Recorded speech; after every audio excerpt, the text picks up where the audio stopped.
Like a trusted turnout jacket you've had for years, Flex 7 outer shell fabric delivers a perfectly broken-in feel on the very first wear. Flexible, comfortable, and powered with the strength of enforced technology, Flex 7 outer shell fabric is made to move. To learn more, visit tencatafabrics.com/flex7. Flex 7, powered by enforced technology, only from TenCate Protective Fabrics. This episode of Fire Engineering Podcast is sponsored by LogRX, providing real-time accountability of all your narcotics from cradle to grave. Coming soon, LogRX will also track medical supplies, equipment, PPE, and even vehicle checks. Learn a better way to track your narcotics at logrx.com. That's LOGRX.com.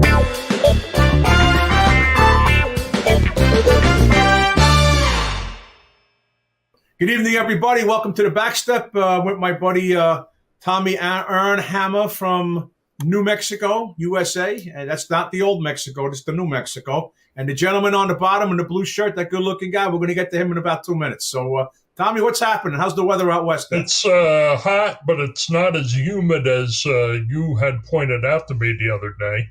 I really can't get the picture out of my mind of you making the Proby put the fan up against the ice cube so you can get the office cooled down.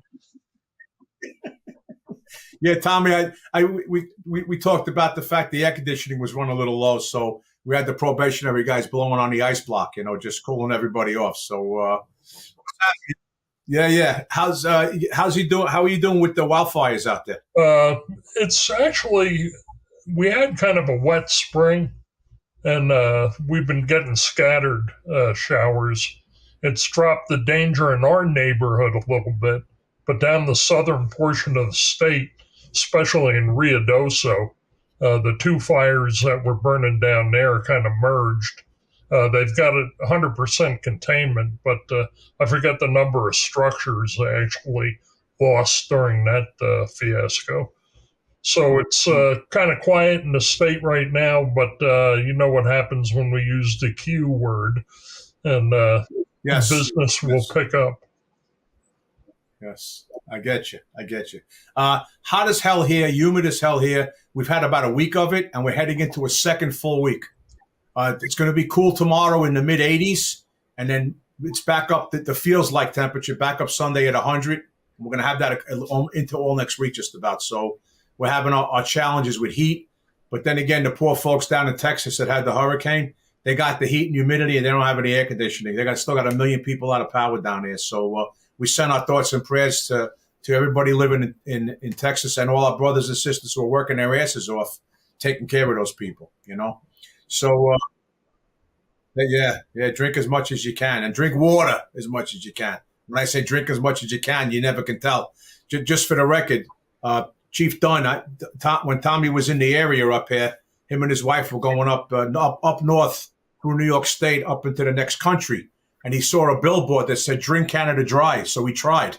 That's the kind of guy I'm hanging out with here. I deny that. I fully deny that. All right, so ladies and gentlemen, as you join us this evening on the Backstep, we have a wonderful guy, a prominent guest with us who's been there, done that, got the T-shirt in every color. This is Chief Tom Dunne, Deputy Chief Tom Dunne from FDNY, retired. But I'm going to read you a little bit of his bio so you know where he's been. Retired as a Deputy Chief, and he worked for 33 years in the FDNY with a lot of experience in Midtown Manhattan and the Bronx. It's not the Bronx, it's the Bronx. He's been the incident commander on hundreds of fires and emergencies in all kinds of occupancies, residential, commercial, high-rises.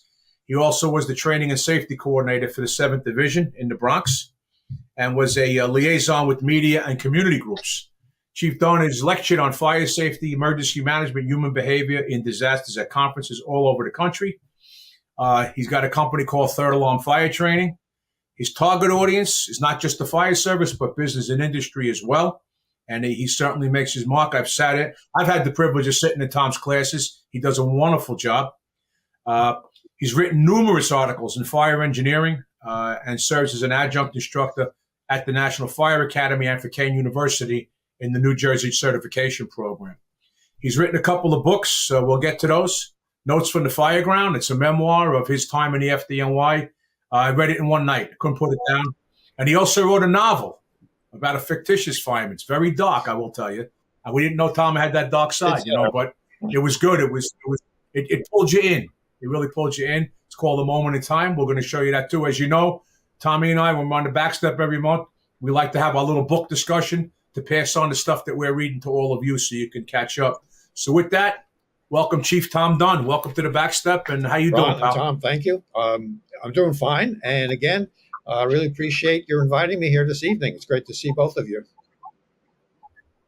Well, good. It's good to have you here. And just so you know, I have my department phone is always on the desk, and I have a command app in there, Tom. So when any 1075 that comes in, it rings, and the electronic voice says 1075, and she gives the borough. So I leave that on until the first fire comes in, so Tommy Aurnhammer can hear it, and then I shut it off because he's a buff. All right, so I leave it right here on the desk.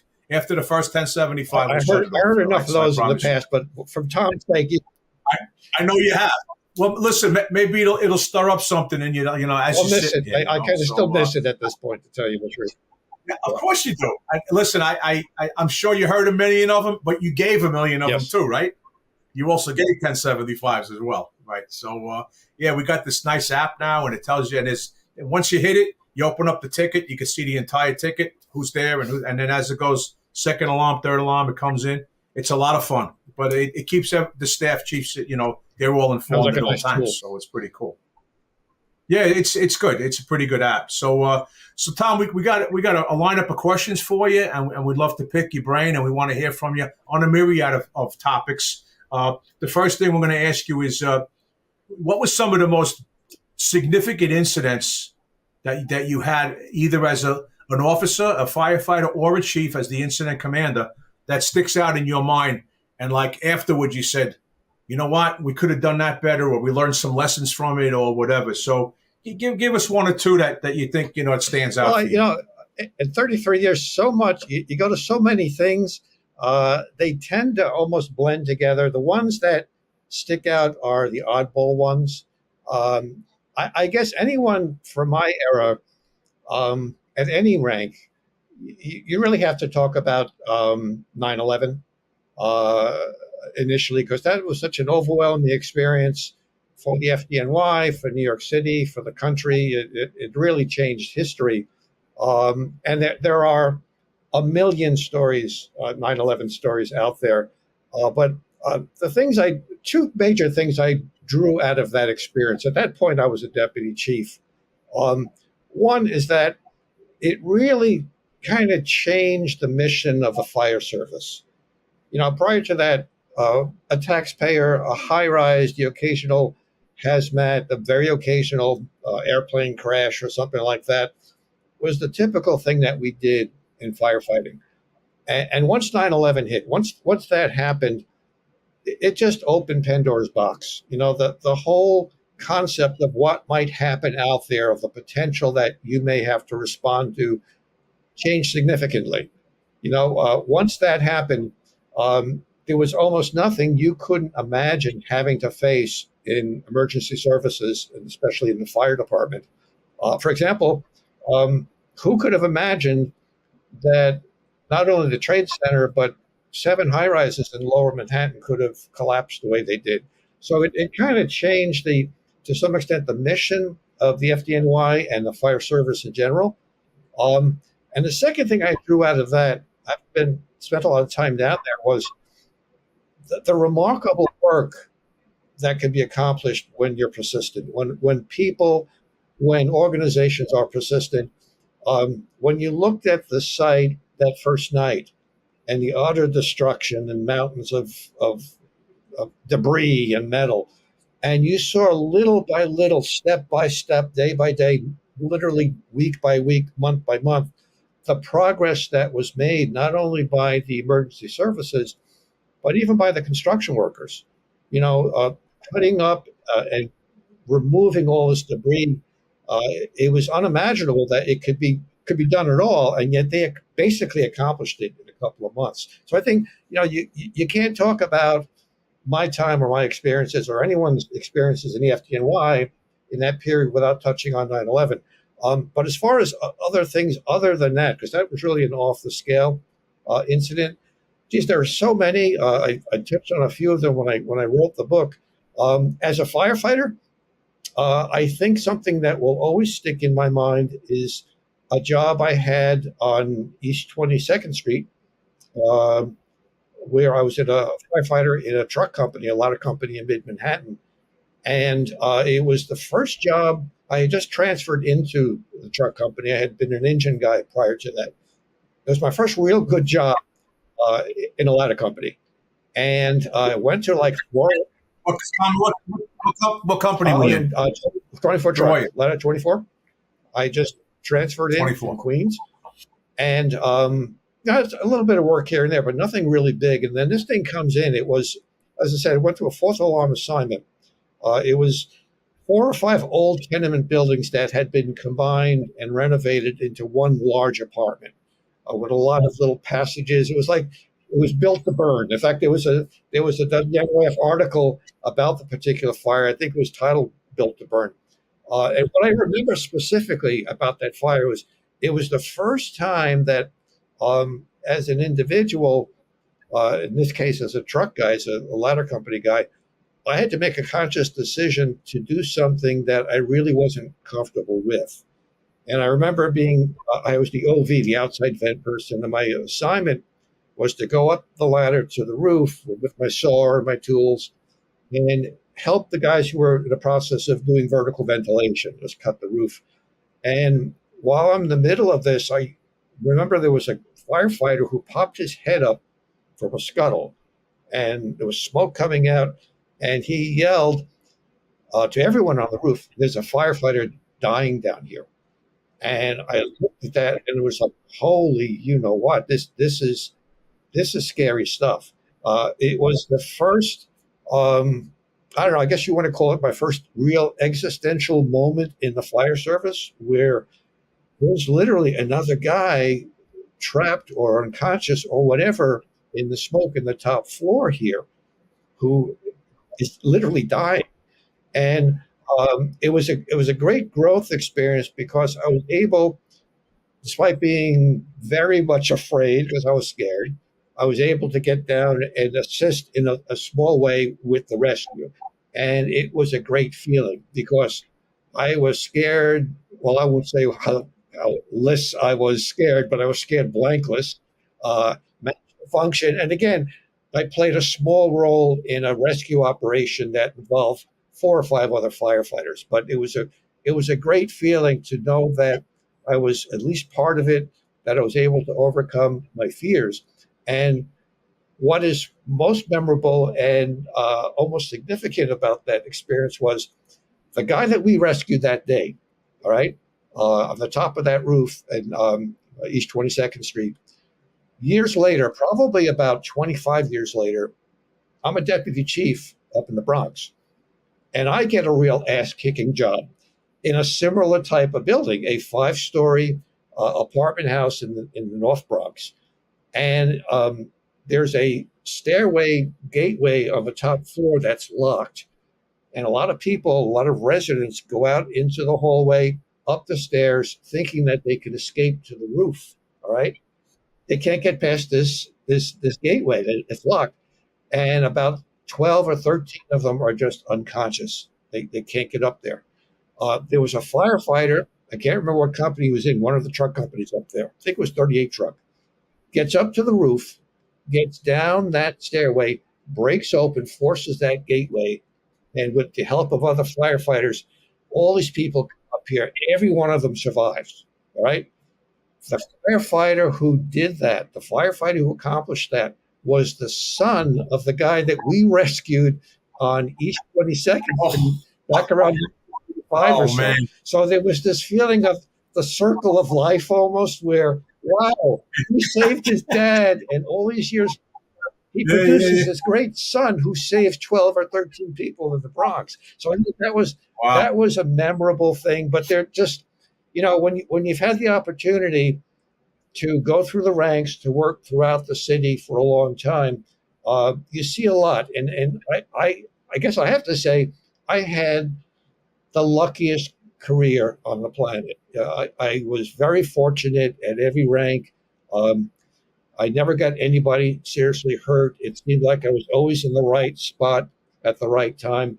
And I got to see a lot of things. I responded to the Happy Land Social Club fire years ago. That was, again, an off the scale incident that certainly sticks in my mind. As a chief officer, I remember there was a turning point job for me. I don't know how much you want me to go into this particular topic, but as far as memorable jobs, when I'm promoted to deputy chief, all right, it's a hard job. As you know, that's kind of the top of the rank. You're going to be the incident commander for a long time. When you're a battalion chief, you come in, you give the 1075, you set the fire up. Most of the time, you can turn around, the deputy's going to be there, and he's going to relieve you of command. Once you come in as the deputy, you got it. All right. Especially if it's a lot of traffic and headquarters is probably 40 minutes or more away. You got to make the decisions you got to make. And I remember being about, I don't know, maybe 5 or 6 weeks into the rank of deputy and really not being comfortable with the job because it was so different. And I hadn't really had that real opportunity to get a real ass-kicking type of situation where, I had to really function at a very difficult scenario. I kept waiting for the big one to come in, so we'd have a one-man job here or there. It would go pretty well.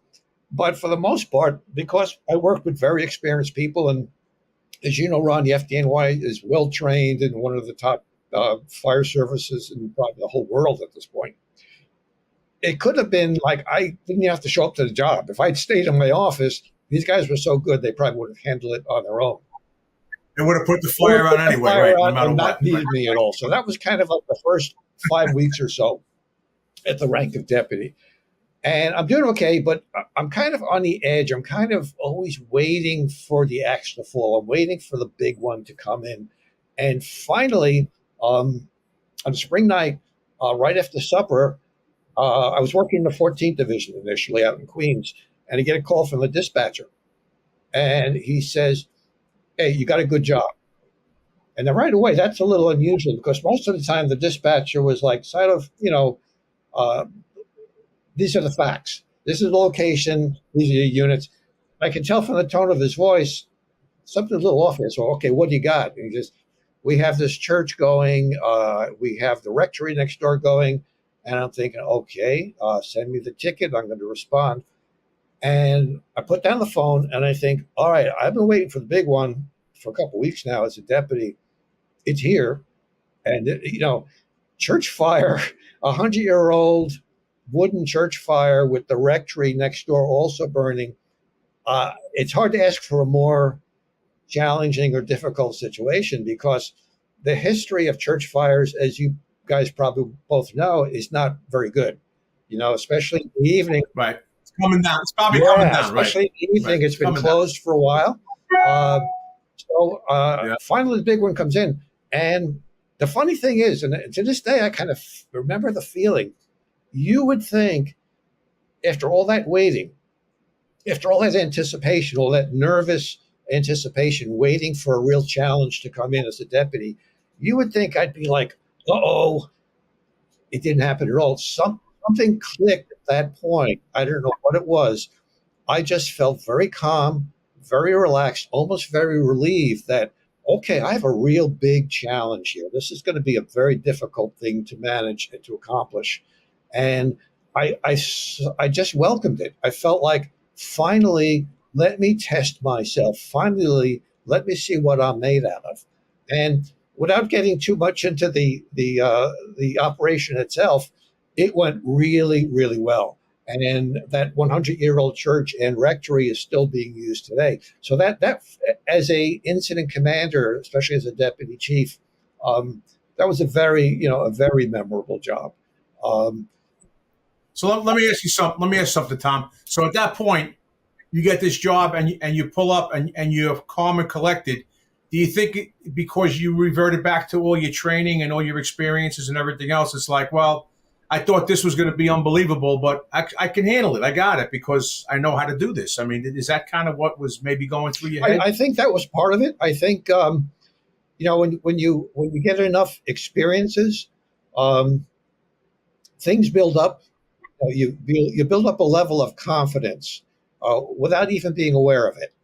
All this almost subconscious images that you build up over the course of a career where you do something that works out well, or in some cases you make a mistake on the fire ground and things don't go well, and you draw knowledge and learning, especially from your mistakes.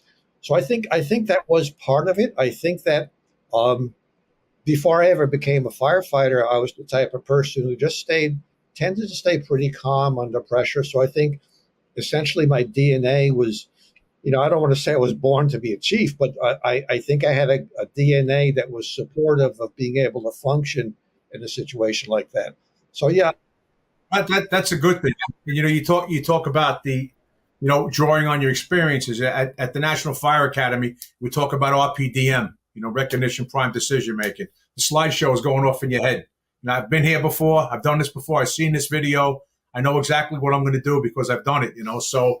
Although if that's your first big church fire with the rectory as a deputy, so I guess the question is, had you been to any church or synagogue fires in your entire career up to that point?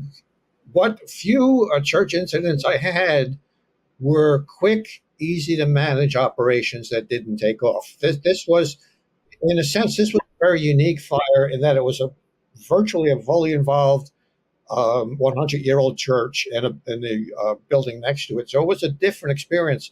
I think what I was able to draw on was, like I say, my essential DNA to begin with.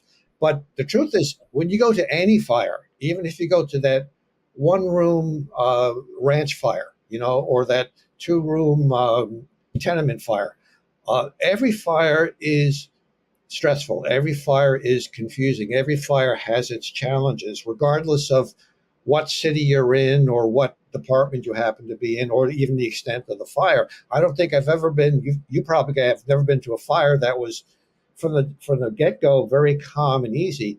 At least initially, there's a lot going on.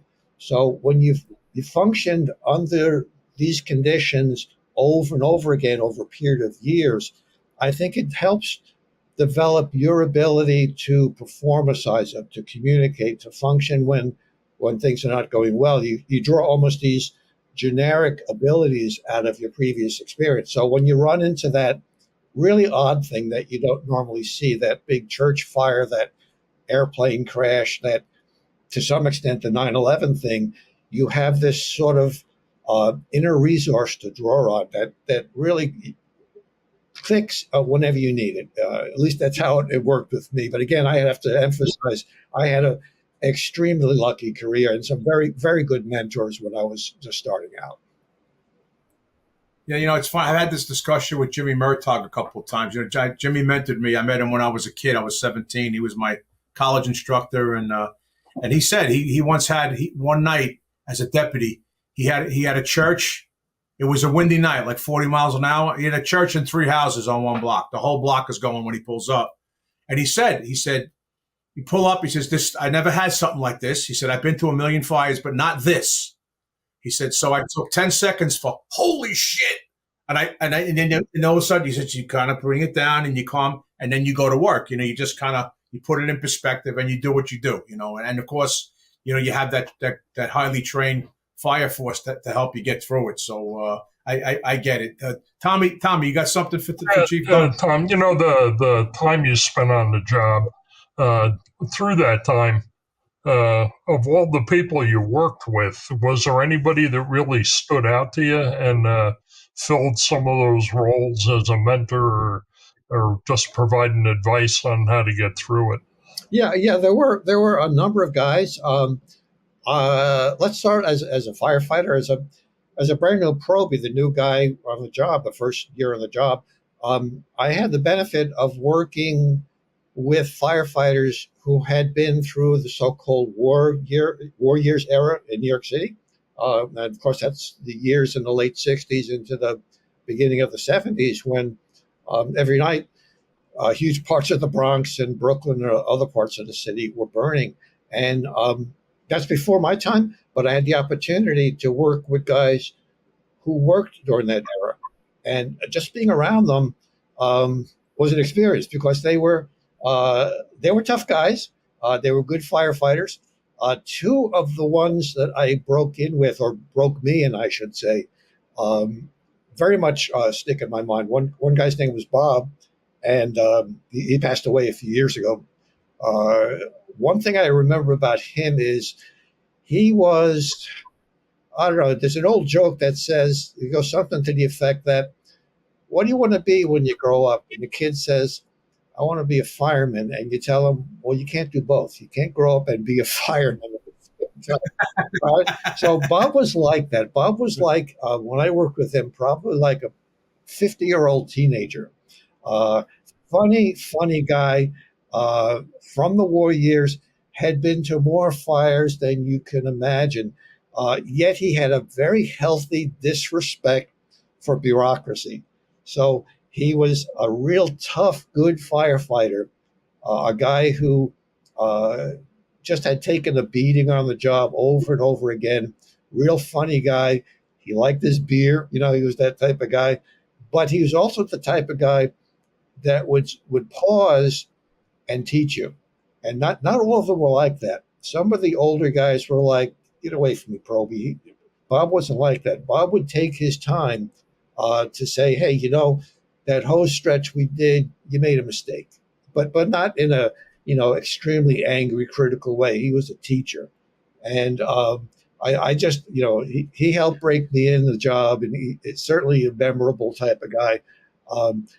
Company officers, I worked again with so many, and if you pick one or two, you're kind of eliminating dozens that were also equally good. But I'm thinking right now of a lieutenant I had in 24 Truck, who was an incredible guy, very, very bright guy, one of the top students on the job. He wound up becoming a battalion chief eventually. And what impressed me, a couple of things. Well, one was his love of the job. He was very obviously in love with the job. He knew so much about the job. But more than anything, other than his intelligence, his level of intelligence, how calm he was. How many situations we were in where no matter how bad things looked, he would be talking on the air. He'd be talking on a handy-talkie. You would think the guy was walking on a golf course or something.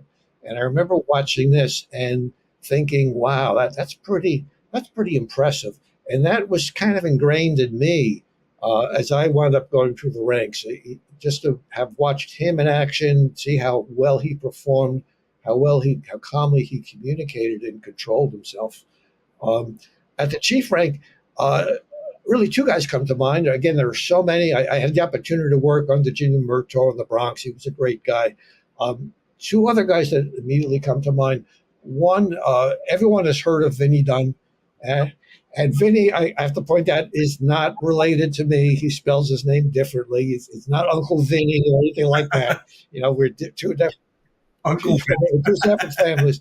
But when I was in 24 Truck as a firefighter, he was upstairs in the division. He was the division commander. And again, it was really great to watch Vinnie operating at a fire or at any type of incident, any type of emergency.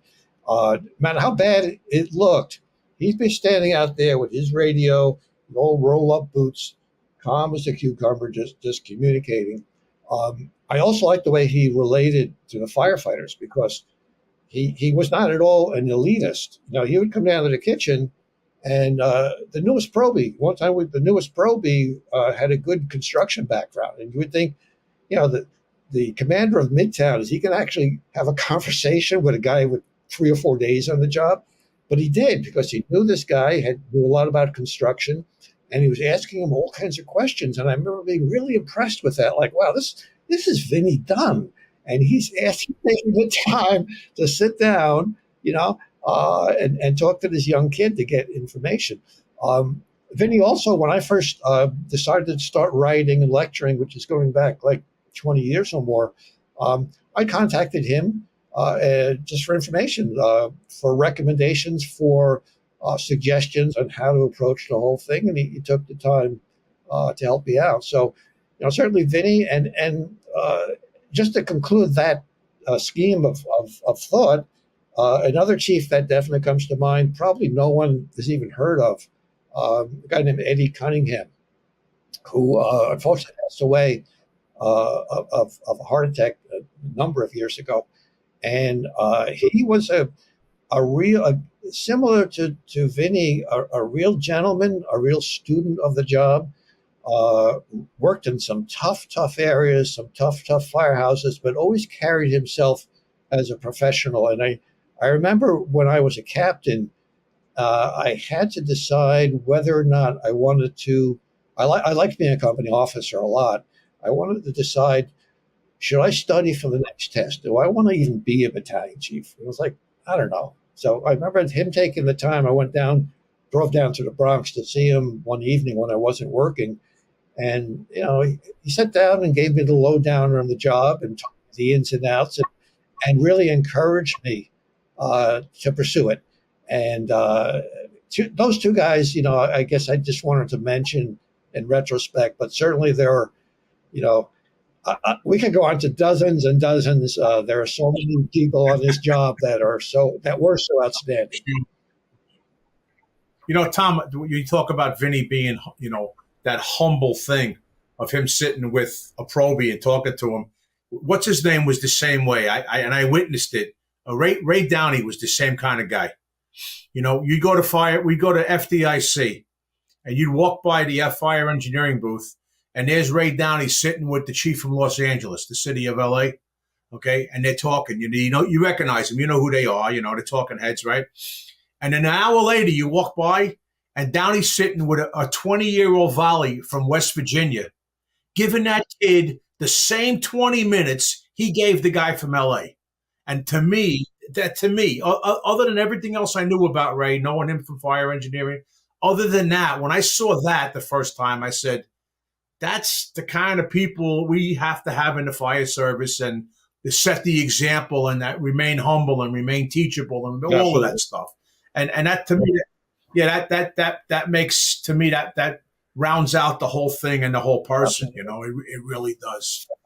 So I'm going to throw another one at you there, buddy. He was like an institution, Ray, and I can't tell you how many incidents as a deputy that he bailed me out with his showing up.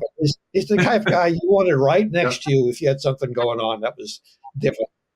I don't know if you noticed when you know the story, but after when Joe Downey got hired, when he was a probie, he went to the firehouse, and the whole first year, the guys in the firehouse called him Jesus Christ. Joe Downey, they called Jesus Christ. So a whole year, and he didn't question it. You kept your mouth shut. He did his work. So he's off probation, and he's buying the meal on his first night that he's not on probation anymore. And they sit down, and he says, I'm off probation. I didn't say a word the whole year. Why did you call me Jesus the whole year? You're the Son of God. Yeah. They told him. You're the Son of God. And so that told the whole story, right? That told the whole story. Oh, my God. So with all of your time in the job, Tom, and all your wisdom and all that stuff, you have an opportunity tomorrow to go over to Fort Totten and to walk into the newest class of lieutenants, what they call flips in the city. It's the lieutenants training class. Okay. What advice you give to those brand new lieutenants? What do you tell them? Wow. I would say, first of all, they are, or whoever they are, you new lieutenants are about to make either the first or second biggest jump you can possibly make in the FDNY, and probably in any fire department. When you make the jump from the backstep to that front seat, when you make that move from being a firefighter to being the guy in front, to being the lieutenant, or eventually the captain, to being the company officer, that is almost mind-boggling. That's a very big change in perspective, in responsibility, in what you have to do and how you have to perform. The only similar situation is when you make that move, if you make the move from company officer to chief officer. But to that room full, let's say, of brand new lieutenants who are fresh off the list and have the shiny new bars on the insignia on their collars, I would say congratulations. But realize that you, number one, are no longer one of the boys. As much as you may want to be, you made a change in your job perspective, and you're going to have to be occasionally a disciplinarian. The first thing you're going to have to learn to say is no. There are going to be instances when someone's going to come in your office, or someone's going to walk up to you on the fire ground and say, hey, Lou, hey, Lieutenant, I want this, or can I do this? And your gut may tell you, I don't know how comfortable I am with this. All right. Or your gut may be telling you even more intensely, hell no, that doesn't feel right at all. You're going to have to be willing and able to say no. I think we all go into that new rank, that first jump as a company officer. We want to be liked. All right. We want to be accepted. We want to be people pleasers. And I went through this. I wanted to be liked. I wanted to be accepted. I wanted to be a people pleaser. And you can't always be the people pleaser. There are times when you have to be the lieutenant. You have to be a little bit of a pain in the ass sometimes. All right. So I would say that even though you may want to be one of the boys, you're not truly one of the boys anymore. That was easier in a large department like the FDNY because, as you know, Ronnie, there are hundreds and hundreds of companies. It's a very big city. When you're promoted, you're generally sent to a different borough. So you're kind of with strangers, and they look you, they size you up. They know you're new, right? They'll size you right up. I would say you didn't get there by accident. You didn't get there just because you did well on a multiple choice exam. You did well on that exam because you had the discipline to study. But more importantly than that, you didn't just walk in the door and say, "Hey, FDNY hiring me as a company officer. I'm your new lieutenant." No, you started out as a probie. All right, wherever you worked, you got a certain amount of job experience. You probably put some time in the job. Maybe you, as I did, you transferred around the city and got different experiences. You earned that position. All right. So even if you feel brand new and a little insecure as a first-time supervisor, that's okay. You'll grow into it. Be confident in your abilities. I would say also that in my experience, the guys are going to help you out. Right? They know you're new. They're not looking really to test you. Most of them are looking to help you. I would say 98, 99% of the guys, even if they know you're new and you're not really sure what you're doing, they're going to step up. We saw this particularly in Midtown because when I was a firefighter in 24 truck, once in a while you'd get a newly promoted lieutenant from the Bronx or Brooklyn, let's say, and this guy was really good at tenement work and taxpayers, and he had a maybe really good firefighting resume. But Midtown's a different ball of wax, and they didn't know high-rise work. They didn't know the peculiarities of the individual buildings. We stepped up and helped them, Very rarely do you run into a problem. I never ran into very big problems. 1% of the time you'd run into the occasional oddball who, for whatever reason, gave you a hard time, but that's kind of rare. So I would say be honest with them. Don't try to BS them. Don't try to come into a company and imply in some way that you're God's gift to the FDNY because they'll see right through that. But did you know Bob Burns? Yes. Did you know Bob Burns retired? Yes, I met Bob 24 truck. Oh, okay. So you know him well. Now he does a leadership class like we all do. You do one, I do one. Tommy does. We all do leadership classes. But in one of his classes, I sat in on his class a couple times. And when I worked in Connecticut as a chief, I had him come to our leadership academy and do his leadership. I think in the real world. I think is that his leadership in the real world. Yes. Yeah. And in there, what he says to the new officers who he's addressing at this academy that we did is promote yourself. Now, he doesn't mean it like go out and promote yourself, take out a billboard. He means internally, mentally, make yourself a new lieutenant. Like you have to, like you got promoted, and it says it on the paper and it says it on your collar, but mentally promote yourself into that rank. Make yourself a lieutenant mentally. So now you're the boss, now you're the supervisor, and I don't, that's good advice because, there's so much hesitation and, guys are trying to figure it out. But you got to get up in the morning one day and look in the mirror and say, wait a minute, I've got my stuff on. I'm actually a lieutenant. I studied for this. I worked very hard. So, the job will promote you at a ceremony. The way you carry yourself in life in general and in the fire department is, in a sense, promoting yourself. Again, I had to promote myself 4 different times, and it's a mental / emotional process where you have to take a deep breath. And like I said before, you didn't get here by accident. There's a reason why you're in this position. So I would. That's a great point. Yeah. One thing I would mention too, that you mentioned those newly promoted guys, is that what you can expect to see when you go out there. At least this is in the FDNY. Again, 99.9% of the firefighters on the job respect that sense of bureaucracy, even though they know maybe you're new and green and maybe inexperienced in their particular area. They will respect the quasi-military aspect of the job. And I have a little story, if you have a minute, to kind of display this. I got promoted to lieutenant pretty quickly. I had 6 years on the job as a firefighter. And the reason for that was, two reasons. One, I studied very hard. I transferred around, got some good fireground experience, and I had a lucky Saturday. I wrote a civil service test, did quite well. Here I am, 6 years on the job, and I'm a lieutenant. And was I ready for the job at that point? Probably not. When you're a brand new lieutenant in the FDNY, you bounce, which means they send you around to different boroughs. You're really not assigned anywhere. So this one night tour, I'm sent out to Queens, to the Woodside section of Queens. And I go into the firehouse. I always get there very early.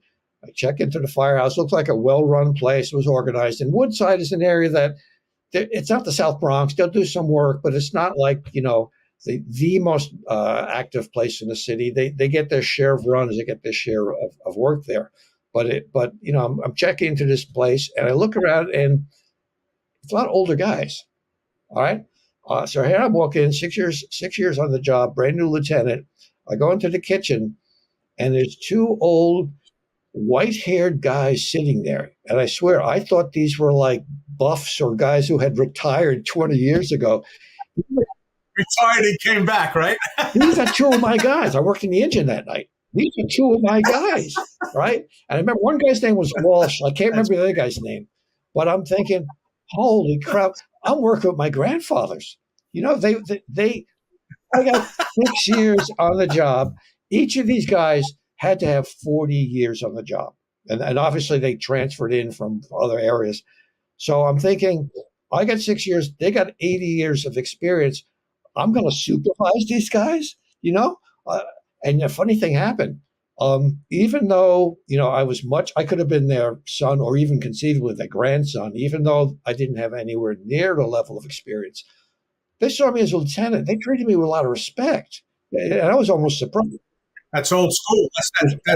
That's old school thinking. We actually caught a job that night, a pretty good one-room job in a 6-story apartment house in Woodside. And I got to watch these guys in action. And they didn't move very fast, but they moved efficiently. They stretched the line. They operated the line. And I thought, this is pretty impressive. These 2 Irish grandfathers, not only they treat me really well, but they can still do the job. So, if you go out there, don't be afraid to make your bones. Don't expect to get guys who are not going to cooperate. My experience as a new officer was almost all the time, new guys, young guys, guys with 40 years on the job stepped up and helped me out. To some extent, it's the quasi-military bureaucracy of the system. To some extent, it's how you carry yourself. Don't BS them. Be honest. Be yourself. Guys will step up to help you out. Tom, what were some of the major challenges you see as an incident commander, especially trying to run a large-scale incident, whether it be a fire or other type of emergency? Well, geez, there's a ton of them. I talk about this in a lot of the classes I give.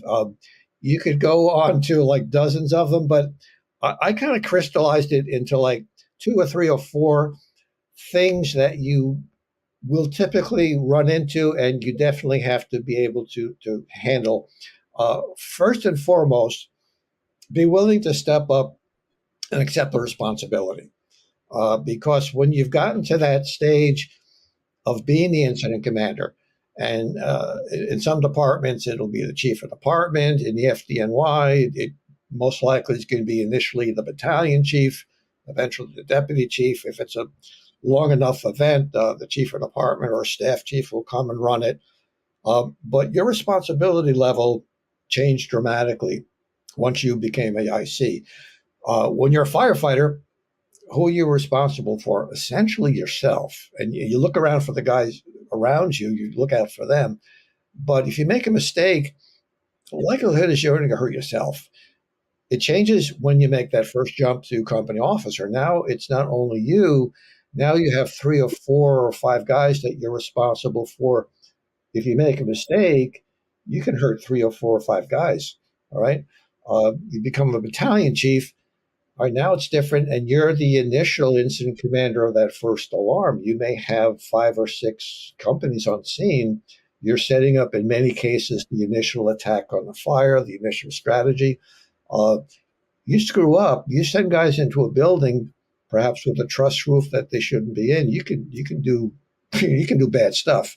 So I felt this a lot as a deputy. All right, as the incident commander, again, that guy who was on the scene.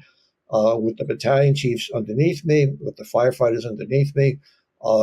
It was an awesome level of responsibility. And I didn't actively think about it, because if I thought about it, I couldn't do the job. But I always realized that you make a mistake, you're going to hurt people. You're going to hurt people very badly. All right. So you have to. There were 2 guys. They call themselves the Jersey guys. It's Bob. Let me see. I always get a block with John Lewis and Bob from Inglewood. Tommy, you remember who that is? Well, he was the chief in Inglewood, but I can't remember his name. I don't know. He's up. He was a chief in Inglewood, New Jersey. He's up in Brewster, Massachusetts, on the Cape now. He's been up there about 8 or 9 years or 10 years. But they call themselves the Jersey guys, and they travel the country. They do lectures and stuff. And when they talk about, they do a thing on promotion, on officership. And one of the slides says, when you get promoted to company officer, you're in charge, but more importantly, you're responsible. I remember the first time I walked in the room and saw that, and I said, wow, that's impactful. And I've been using it ever since. And I give them the credit, but I said, listen, it's not about being in charge. Everybody knows you're the boss. You're wearing something over here that says you're the boss. But it's not about being in charge. It's about being responsible. Your job now is to get them people home in one piece, and that's nothing more than that. Get the job done and get them home. Point. So it's another portion of that comes in, and Tom, you've hit on it kind of peripherally throughout your talk. Of the importance of command presence. And I know Ron and a couple other guys that have been on the show with us from time to time. It's one of those things you really have a hard time trying to define. What is good command presence? But I'll be damned if you don't know it when you see it. Of an IC who's not screaming on the radio or acting like he's going to lose his mind if they don't get the fire knocked down. What's been your experience with that? Is that something critical that you guys in the big city try to ingrain in everybody? Or is it just some rise to the top and some don't? Well, that I was going to say, when you mentioned challenges for an incident commander, that was one of the things that I consider a challenge, and I highlight it when I lecture about incident command. the calming influence, which relates to command presence. And yeah, I agree. You asked for. I'll ask a classroom or a lecture room to define command presence, and I'll get like 3 or 4 or 5 different answers, and all of them are right. And like you pointed out, Tommy, you know it when you see it, and you know it when you're not seeing it. We've all had the experience of working for a really calm person at a fire or an incident, as opposed to working. It's rare, but sometimes you would see the screamer. And what does the screamer accomplish other than make everybody nervous? Not a heck of a lot. So I think the calming influence is important for an incident commander because it relates to his or her command presence. One of the things I wasn't good at everything in the fire service, but one of the things I was pretty good at was, I think, calming command presence, because to this day, I'll run into guys that I worked with or worked for me, and they'll say things like, "Man, you were the calmest guy at a fire," or something. And I'm honest with them. I to this day, I'm honest. I say it was BS. It was all an act. It was an act. If you could put a blood pressure monitor on my arm while I looked like Mr. Calm Incident Commander, you would have put me in the hospital. I was under a lot of stress, all right, especially as a deputy, running that position, running that fire, running that incident. And I knew if I showed what I really felt in the way I communicated, in the way I carried myself, and even my body language, that was going to reflect to everybody on the scene. So even the way I talked on the radio, I wouldn't just give a message. I would take a breath and think, all right, what is it I want to say? In a second, let me say it, but let me say it clearly and concisely. So, the command presence will make or break you as an incident commander. As someone working under an incident commander, often can make or break that operation. I like to define it in a way, like an example. I point out NFL quarterback Tom Brady. Let's take Tom Brady or Joe Montana, or a guy like that. And if there were 30 seconds left in the game, and Tom Brady, the Patriots needed a touchdown to win, they're down by 5 points. If you ever watched him in that position, and he was in that position quite a bit, and you saw the players, the Patriots in the huddling around him, and him calmly talking to them, telling them the play, you just sensed that these people knew Brady was going to do what had to be done. They had the confidence that he was going to calmly read the defense, call the play, execute the play, and win the game. That was like command presence. And developing that, again, everyone's got their own DNA. We're born with different capacities. So maybe you start at different levels, but I firmly believe it's something that can be developed over time. And, I worked very hard on trying to develop it. I had great mentors. I watched Jimmy Murtaugh in action. I watched Dunne in action.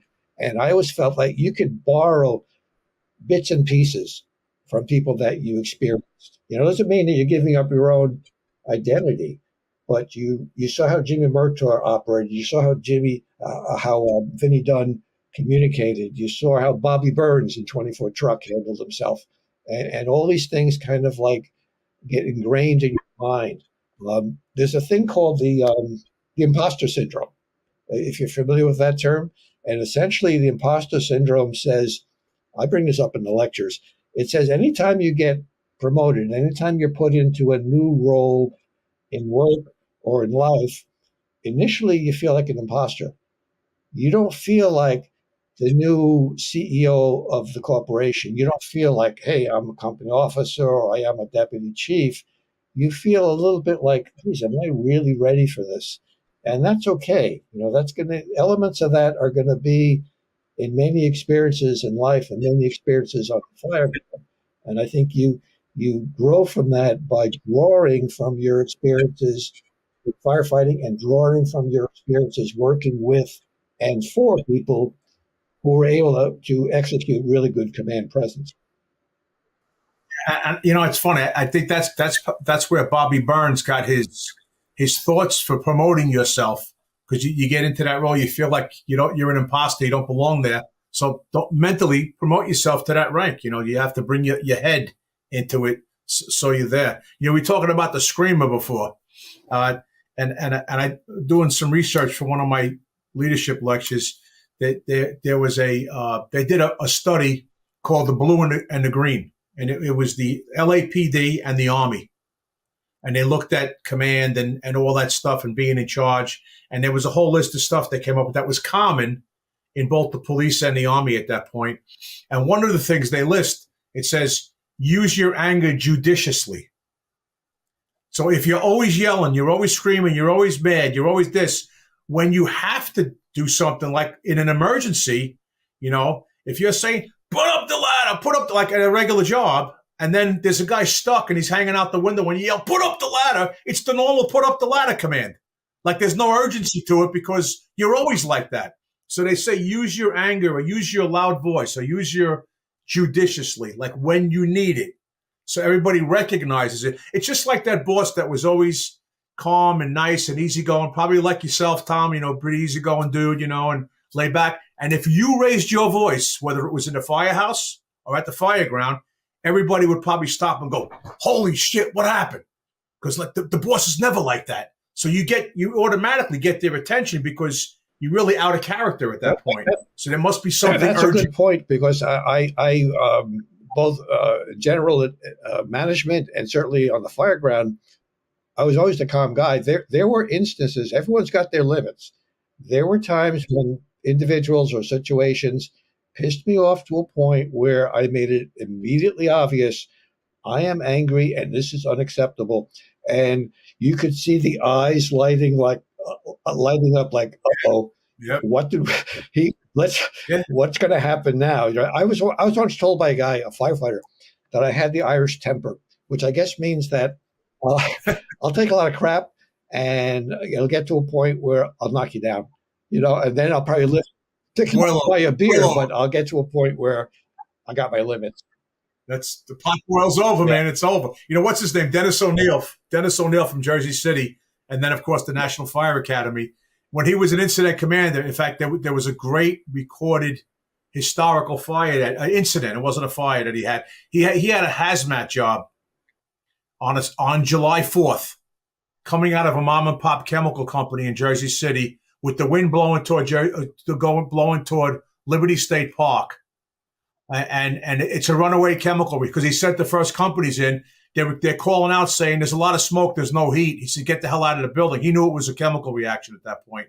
They got a runaway reaction, and he calls dispatch, and they get in touch with they're reading labels, and they get in touch with Chemtrek, and he says, let me know what they say. So the dispatcher calls him back, and the world's coming to an end. The wind's going toward the park. There's 500,000 people in the park picnicking on July 4th. The fireworks are at night.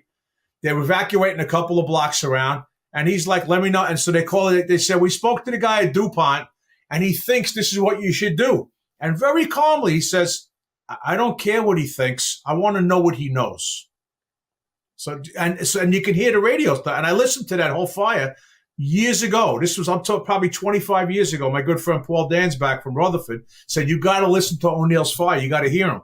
And so that calm, and also, when I spoke to him about it, he said one of the things he used to do, they'd have, they got two, three-story frame houses going at once, right? It's crazy. It's a night in Jersey City.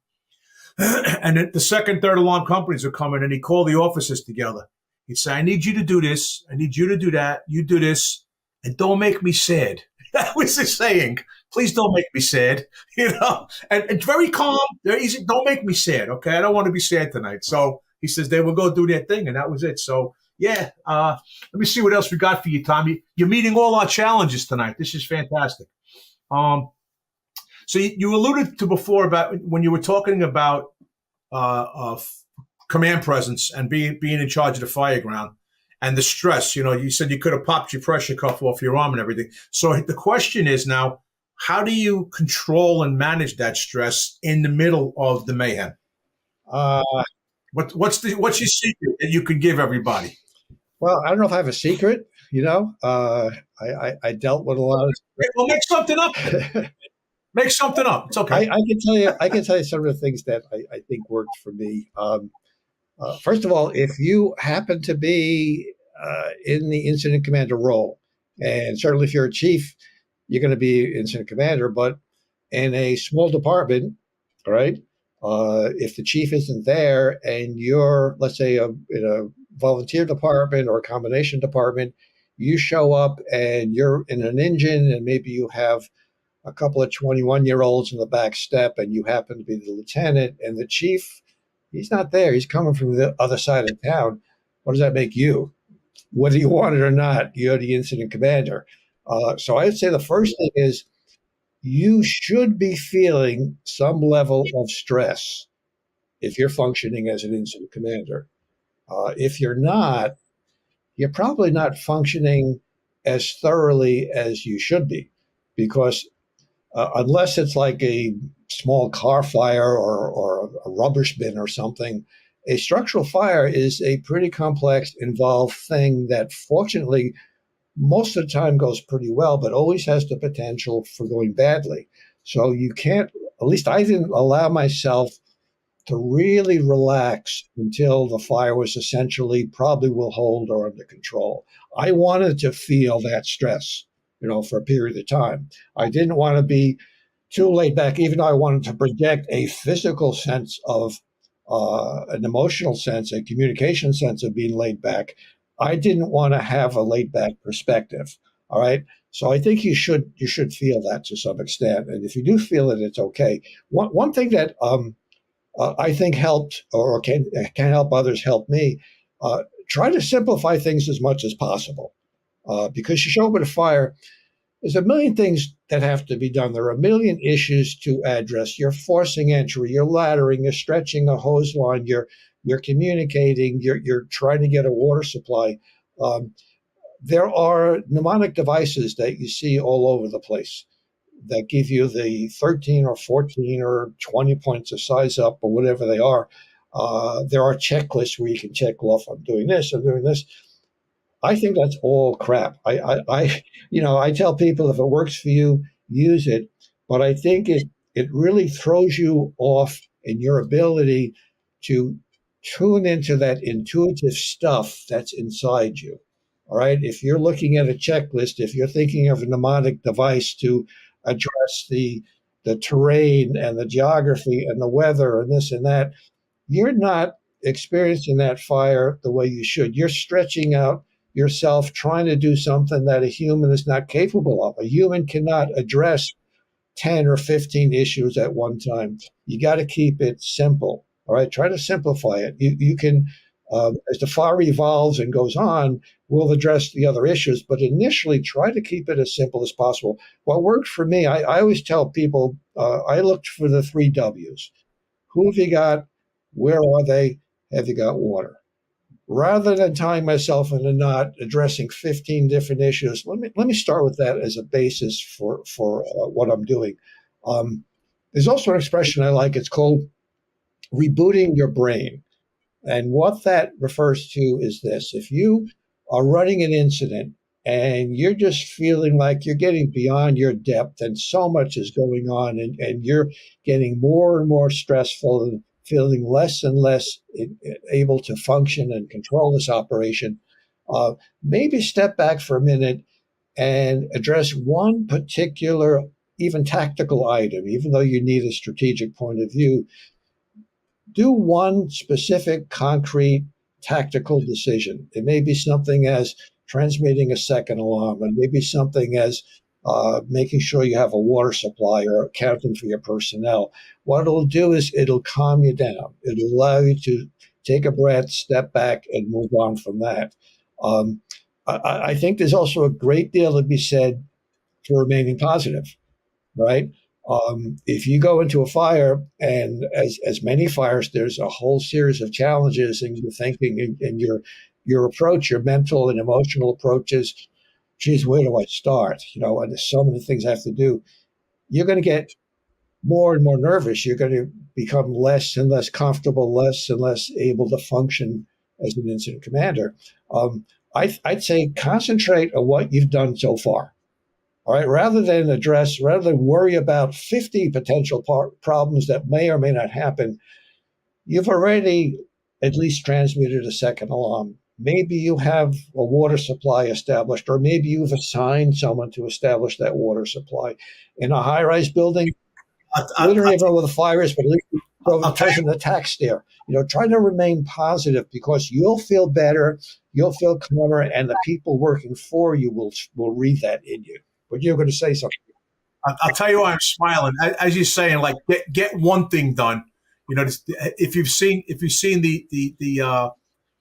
YouTube video of Admiral McRaven delivering that keynote speech at University of Texas, and he goes through.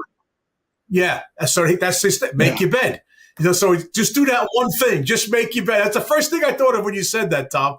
But you were talking about Jimmy Murtaugh before, and I told you I met Jimmy when I was 17. And we're still friends, and wonderful guy.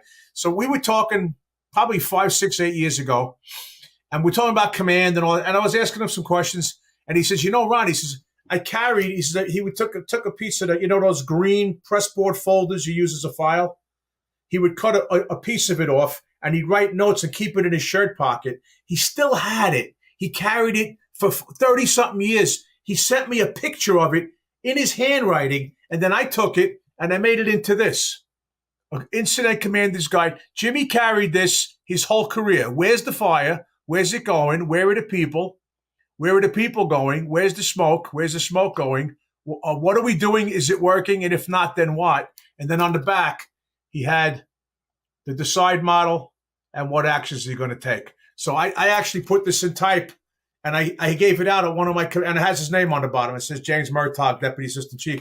And so but I have a picture of the handwritten one with a flare pen that he kept on the blue cardboard thing in his shirt pocket through the time he was a deputy in the field. And there's nothing wrong with that.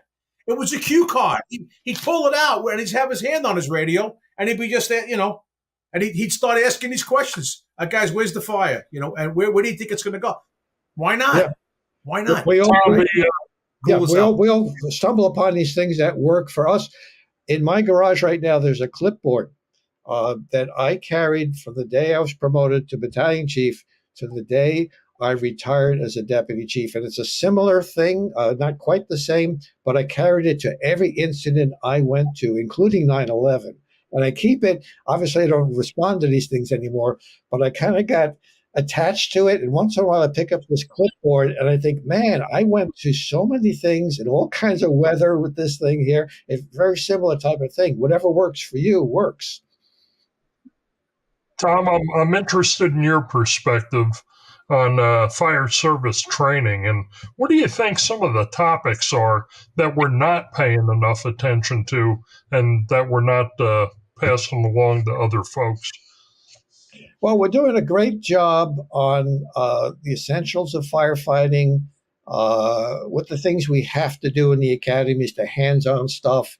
That makes up, 90% of what entails firefighting, at least at the firefighter level. There are a couple of fields that are sort of peripheral, and I understand why they don't get as much attention as, let's say, stretching hose lines or positioning ladders or things of that nature.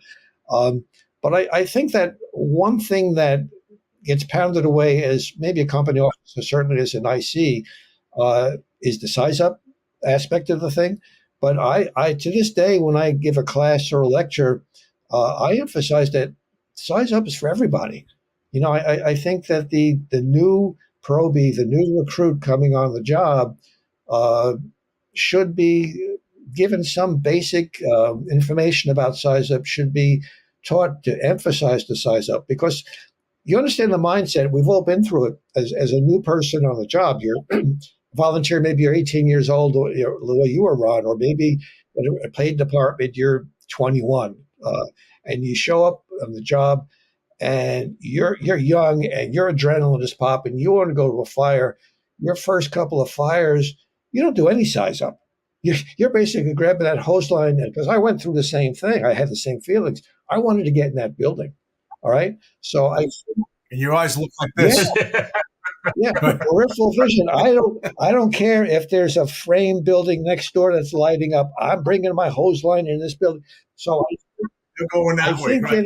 getting the strategic point of view a little better established early on in a firefighter's career, because that's so vital on the fire ground. It translates into safety for him and for the people around him. And if he ever gets promoted to a higher rank, certainly he needs that. So that's one thing that I don't know if it gets enough emphasis. And the other thing that we don't talk about a lot, but is very easy to incorporate into all of our training, including the hands-on stuff at the fire academies, is communication.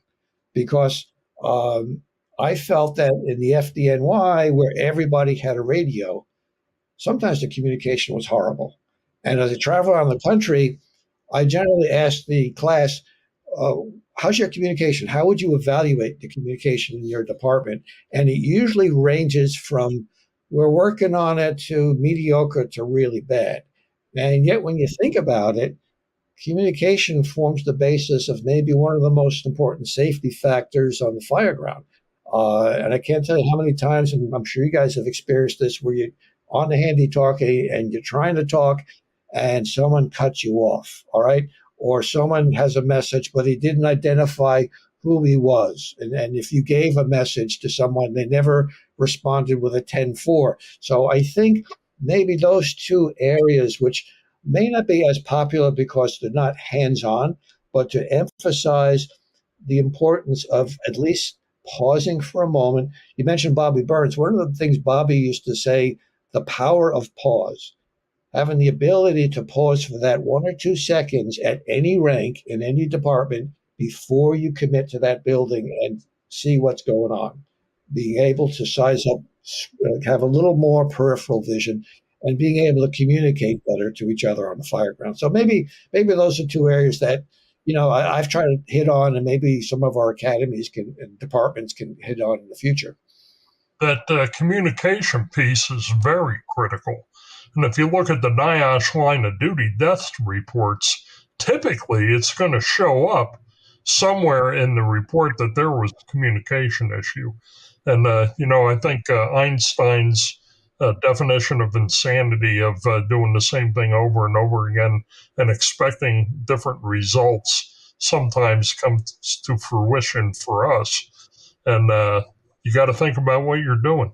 That's the point. If you look at the near misses and the accident reports and the fatal reports, it's rare that you see something radically new pop up. It's usually something that we've seen in the past over and over. So, it helps to study our history to learn the patterns, but you got to take that next step, and do the training or make the changes in the fire service so that we don't continue to make the same mistakes. So since I've got both of your guys' attention, I've had these thoughts running through my head, probably because I got too much free time on my hands. But going back to, training new firefighters and thinking about where we came from. And I just happened to pick up my copy of Manny Freed's Fireground Tactics. And I got to rereading some of that stuff. And aside from making some adjustments for fire dynamics with the new environment and the staffing challenges, a lot of that stuff is still very, very true. And thankfully, I've had the access to some extensive old stuff by having my grandfather's library passed down to me. And just finding some of that stuff. And Ron, I know that you and I, being book fans, I came across this the other day. This is the 1935 first edition of the Fire Chief's Handbook. And I got to tell you, compared to what it was back then to what it is now, is like night and day.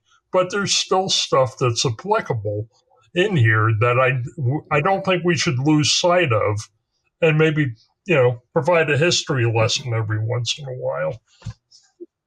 I agree. I got somebody gave me a 1940 FDNY operations manual. I have it. It's at work. It's on the shelf. And when I read that, so I got it like 10 years ago. When I read it, we're still talking about some of the same things that's in that book. We're still talking about some of the same shit, So it's pretty interesting that we kind of go back to stuff. I think one of my dad's books in the basement. He came on the job in 1947, and I glanced through it once in a while. Wow. It's got relevant stuff still in that book. I didn't know your dad was in the job. Yeah, Tom. He was. He did 29 years. He retired as a lieutenant in 1976, I'm thinking. So he was obviously very thrilled to have an opportunity to see me, follow him up on the job. Very cool. Very cool. All right, so now we're going to go to Book Corner. So we're going to start Book Corner with Chief Tom Dunne's Memoirs from the Fireground. Tom, why don't you put that up on the camera so the guys can see it? Guys, I apologize. I couldn't find my copy. I probably lent it to someone who never brought it back, but highly recommended. If you want to get a perfect snapshot of what happened in New York City during Tom's 33 years, and you'll read it in 2 nights. You won't be able to put it down. Notes from the Fireground, Memoir of a New York Firefighter by Thomas Dunne. Dynamite book, Tom. You did a great job on that. Rob. And then I'll hold up. I got your novel here. This is called A Moment in Time. Okay, and it's about a firefighter who has the day-to-day struggles of being a firefighter, trying to be a good boyfriend, whether or not they should get married, and there's a million things happening to this guy. Not sure where you got all. I'm thinking that you took a little bit from each firefighter you ever met in a job. Slightly autobiographical, so slightly. Oh, okay. All right, there you go. I just started my next book, by the way, so I'm working on something that, I'm cranking out something over the next year. So I got a couple that I just went through, and one of them two are on deck. One I'm reading, and 2 I already finished. So I saw this online. Check this out. Captain Salty's book, A Fire Service Wisdom. Okay, and this guy, he's a captain out, I think, in Oregon, and it's a blunt, down and dirty manual for a probie coming into the fire service. I had a lot of laughs reading it. This guy's right to the point. He's blunt. He doesn't pull any punches. Talks about being politically correct when you have to and not being when you don't have to. But great advice. This is the one I'm going to buy for this kid I'm mentoring now who's going to become a firefighter eventually. Captain Salty's Fire Service Wisdom. Dynamite. I read it in 2 nights. It was great. So that was that one. One of my partners at work, my buddy Richie Roche, he's a deputy chief inspector in fire prevention. He's also in the book club. He dropped this on my desk 2 weeks ago. This is, if you're into history, this is extremely cool. New York firefighting and the American Revolution. This was the FDNY before it was the FDNY during the Revolutionary War, when Washington was around, the Battle of Brooklyn, and how the fire department was formed up they were in wards in Manhattan, and they got their first hand pumpers, and then they got more pumpers, and how they kind of saved the city. If you're a history guy, this was one of the most interesting things I've ever read. It was dynamite. Got this one in the mail today. It was on LinkedIn. A guy named, maybe Tom, maybe you know this guy, Robert Gass. You happen to know him? Nah. Tom Dunne, do you know Robert Gass? He's a New York City fireman. No, I think I saw that on Facebook yesterday, in fact. Yeah, When the Bell Rings. Yeah. So the reason why I bought it is our good friend Jerry Tracy on LinkedIn. It was out there, and Jerry said the best book written by a fireman accounting for the FDNY and his experiences since Report from Engine 82. So that sold me over. So I got that one. And here's the one I'm reading now. I saw this on my boss's desk last week, and I started looking at it and saying, I never heard of this book. How come I never heard of this book? Okay. This is called The Fix Is In, and this is about the 2 firemen who got killed at the Deutsche Bank fire in Manhattan in 2007. And if you look at the name of the author, Graffagino, his son was one of the firemen who got killed. Mr. Graffagino is an author by trade and an investigative reporter, And he dug into that fire for 6 years to find out what really happened and why his son got killed in that building. Let me tell you, I'm how many pages in? I'm about 80 pages in. I can't put it down. Unbelievable. He did interviews with New York City firemen. He looked at building records. He looked at fire inspection records. He evidently got to the bottom, but it's called The Fix Is In. And I'm in the middle of reading it now. So that's my book report for tonight. Tommy Aurnhammer, you got a book report for tonight? I got just a quick one, and I love telling the story because you've been out with me when we were teaching in Telluride, Colorado, and I had the opportunity at one of those events to have Chief Ronnie Coleman come in, and I was getting ready to do a presentation on what's old is new, and looking at some of the stuff that two of the smartest guys I know, Dan Madrikowski and Steve Kerber, put together. But I'm like, I've seen some of this stuff somewhere before. And I told Ronnie Coleman, I could not, for the life of me, find a copy of this book, Firefighting Tactics by Lloyd Lehman. Oh, Lloyd Lehman. I found one on eBay for $500. And I'm telling Ron, I said, I cannot afford the $500 book. I was home for a week. This showed up in the mail. Came in the mail. That's the kind of guy. That's Ronnie Coleman. What, God rest his soul. Okay. But I got to thank him for that, and I was able to use a bunch of Chief Lehman's stuff in that presentation. Yeah, when I met him out there in Telluride, we flew back to Denver together, and I had just done one of the books. It might have been my fireworks book, and I told him I'll mail it to you.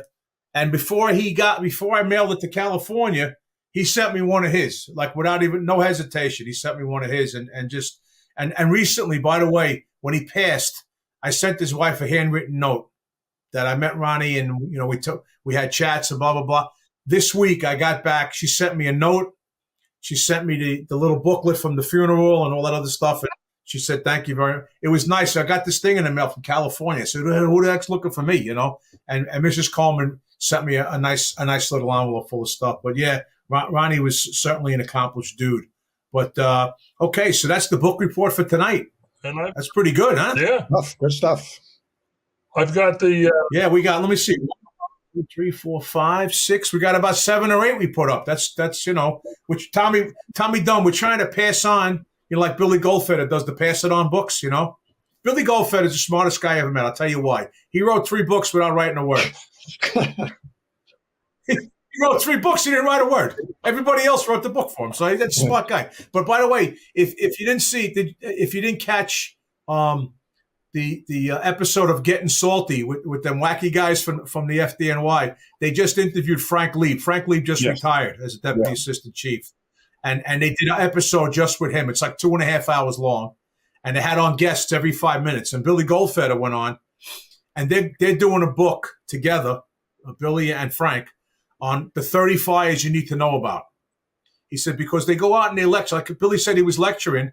And he looked at the young guys in the room. He goes, like it is similar to the Hackensack fire.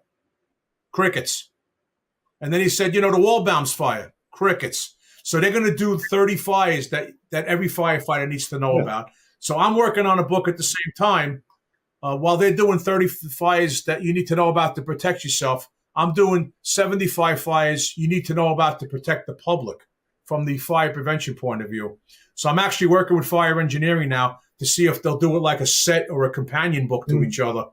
Because I'm doing historical fires for the job now, Tom. I'm doing a monthly bulletin of historical fires, and I want to compile all of that together and talk about,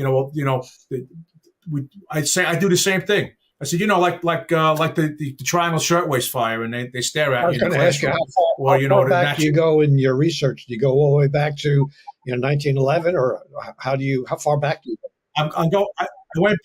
I went back to the 1800s, the late 1800s. The Brooklyn Theater fire, I think, was in 1870 something or 18. I can't remember. So it's in the late 1800s, and I'm doing fires where there were 20 fire deaths or more.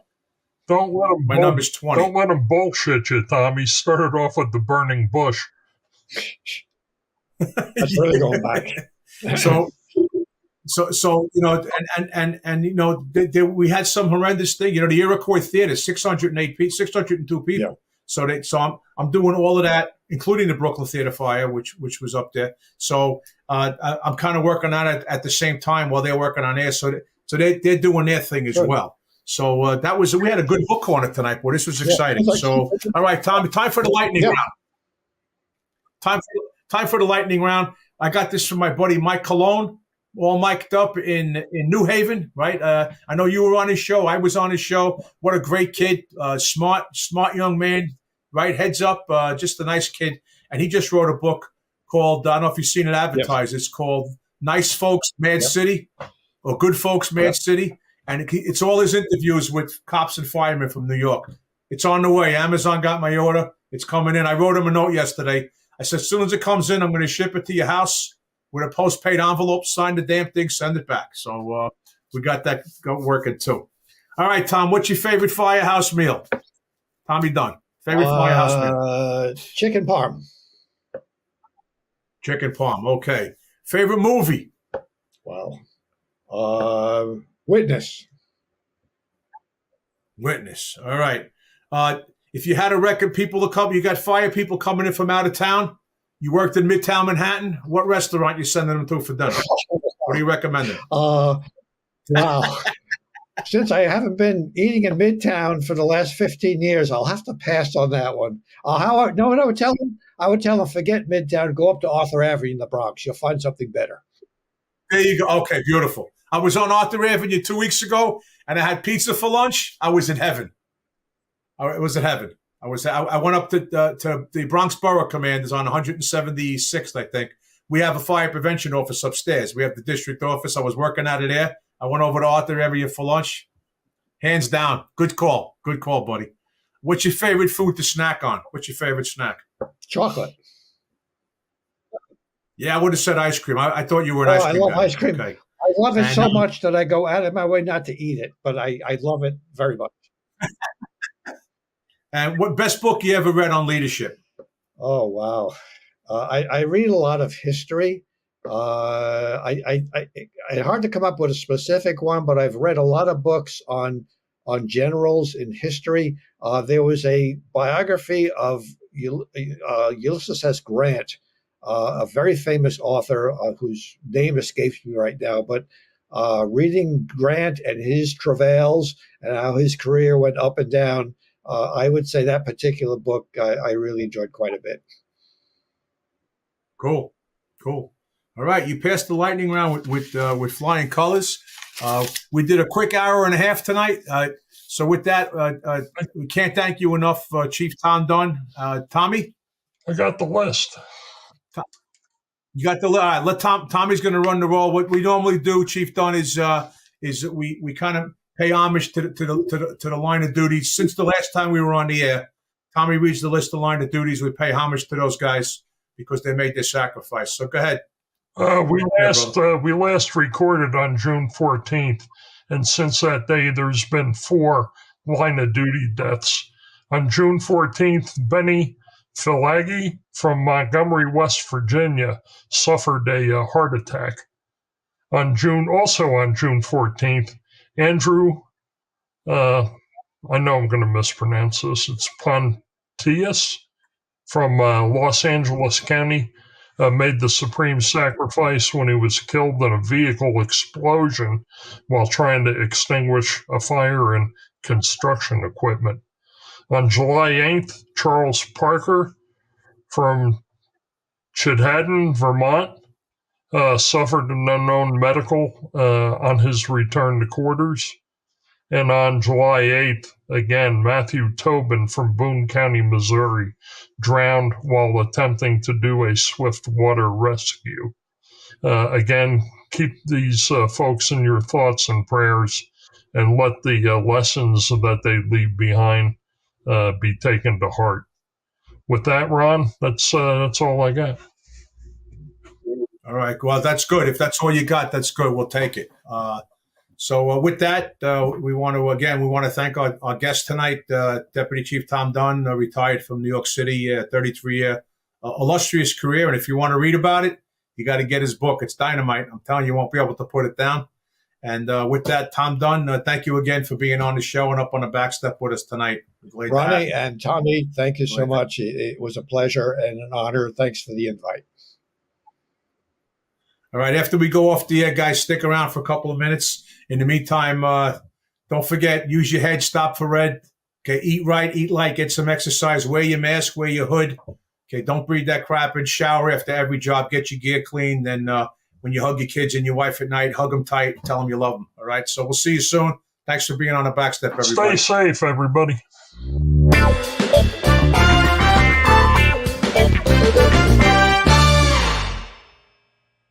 Like a trusted turnout jacket you've had for years, Flex 7 outer shell fabric delivers a perfectly broken-in feel on the very first wear.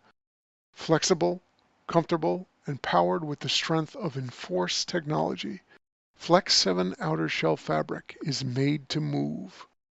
To learn more, visit tencatafabrics.com/flex7. Flex 7, powered by enforced technology. Only from TenCate Protective Fabrics. This episode of Fire Engineering Podcast is sponsored by LogRX, providing real-time accountability of all your narcotics from cradle to grave. Coming soon, LogRX will also track medical supplies, equipment, PPE, and even vehicle checks. Learn a better way to track your narcotics at logrx.com. That's LOGRX.com.